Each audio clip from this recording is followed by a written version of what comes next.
a warm welcome to everybody. If you do want to say anything, you will need to kind of just talk or wave if you've got your screen on, so that then Adrian can deal with the questions. And Adrian, after your talk, if you want to chair your questions, I think that might be easier. I mean, I'll thank you at the end, but it might be easier if you just then deal with the questions. It might be more straightforward. Okay, so without further ado, over to Adrian. Thank you, Adrian. Great, thank you very much. Thank you for coming. So I want to talk for, when I practiced it, it was 5.5 minutes. So hopefully it won't be much more than that. My PhD title is on the screen in front of you, with a little bit about who I am, what I do, etc. within the institution. A little bit of context about me, which might help to position my research a little bit for you. So I actually like working in a slightly creative way. I like being a teacher participator in children's learning. So I like to write with children, to work with children. And my book there will reveal a bit of the bias that I hold. So I went into this PhD firmly believing that creative thinking did influence children's writing. Now I'm not so sure, but but there's a little journey going on in there. So I want to talk a little bit about as I said in the little brief there, about my PhD work, the case study approach I'm taking, quick flavour of some of the workshops I've been doing, and a bit of a first data trawl. So that will hopefully, and then I'll show you my theoretical framework at the moment. And so I'm currently on my fourth year on my PhD part-time. I'm at the writing up stage at the moment, so I'm working on that, not quite as we speak, but closely. What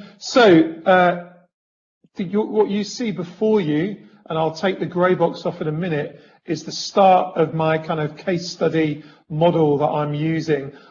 Just before I was going to do a talk at the Learning and Teaching Fest, I firmly believed I was doing a multiple case study. But then as I read some Flivberg, you'll see it there on the screen, on the train on the way up, I realised I wasn't at all. So I had to change my talk just before I did it. So the reason I've chosen this case study is called all sorts of things. It's called a method, it's called a heuristic, it's called whatever, is that it provides context-dependent knowledge from Flivberg's influence that. And I think a lot of when we're working in school, a lot of the factors I'm dealing with are quite complex, social units, multiple variables, and there's multiple factors and relationships. So that's kind of partly why I've gone for that. And you'll see the case study that I'm doing is bounded in one school. The research took place over 2 years with children in year 6, children in year 2, children in year 4, and involved 3 kind of pairs of workshops, some writing workshops, which having done one, bit of thematic analysis, which informed the next. Thematic analysis then informed the reworking of the theoretical framework, and so on and so on. Also just to say, this presentation is attached to the Skype meeting. So if there's anything you want in there, particularly this model comes at a high price. So whiskey and chocolate do work usually. Little flavour of the workshops, just so you get an idea of what I was doing with the children. 1.5 day workshops with each class. First one was called Galactic Defence League. I was in role as a galactic kind of professor trying to save the school from an evil force. We had all sorts of kind of hazard tape up, white coats and all kinds of things, and the children produced some writing to put to the governors to say, no, we've got to stop this evil alien. The year 2 workshop was derived from the children themselves. In terms of creative thinking, they wanted to do the Great Fire of London, but I was given the the topic of superheroes. So one of the Year 2 children said, I wonder what would happen if a superhero turned up when the Great Fire of London started. So as two classes, we wrote a book, and there's the cover of it there, which I created. Final workshop was writing plays, musical theatre plays, really.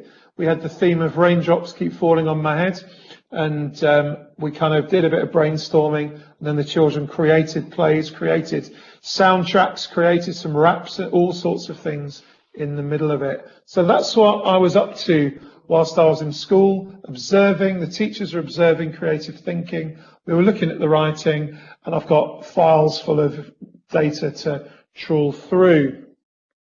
So first data trawl, here's just a few, 6 of the key points that came up from a bit of inductive coding, thematic analysis from just a first data trawl.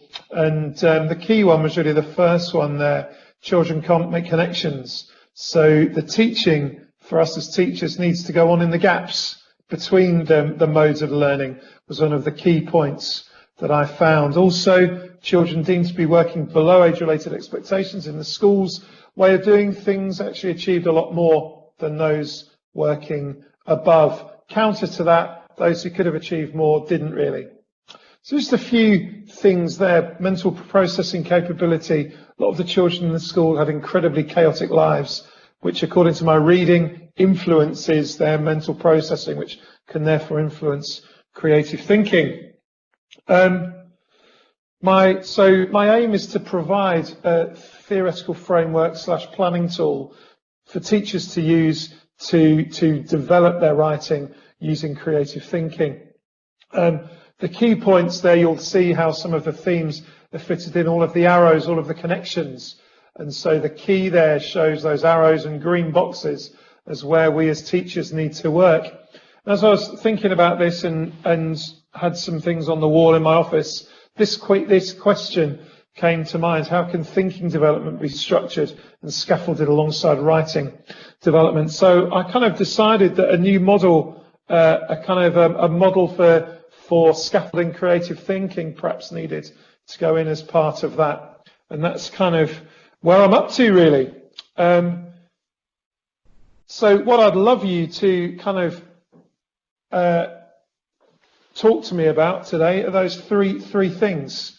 What do you think of my approach to case study? I see Mike's on there. Mike's done case study. I know Pippa's just finished. She's done a case study as well. I'd love some advice on how to present that approach in my thesis. Not that I'm there yet, but I'd love some advice. Take the opportunity today. And then thinking about, actually, I'm recognizing that a second data trawl is needed. I can't just take what I've got currently. I need to go back through the data. So I'm thinking about a second data trawl there. Some references that I've used today. And that's probably just over 5 minutes. So I'm going to shut up. Okay, thank you, Adrian. That was really interesting and very good, and sticking to the time as well. I've noticed, I realised, thank you very much, Diane, that the list of participants is on the left in the conversation if people want to have a look at that. And then people are starting to put questions on the left. So Adrian, you can just do it like that if you want. Take the questions as they come up. That works well, yeah. If I take questions as come up in the conversation. And people can read out their questions and interact with you if they want to as well. Yeah, please do. So Diane, what were the limitations of being in one school? Well, in terms of the boundary of my research, it was probably quite good because it would just have got far too big and complex if I tried to carry out the research in different schools with different social contexts, different school policies, different approaches, different ways of doing things. So actually, I would say there probably weren't any of being in one school, not that I could think of at the moment anyway, but certainly there were some real challenges of me being in the one school, because interestingly, a number of the teachers I was working with were actually former students of mine. So that was quite quite challenging.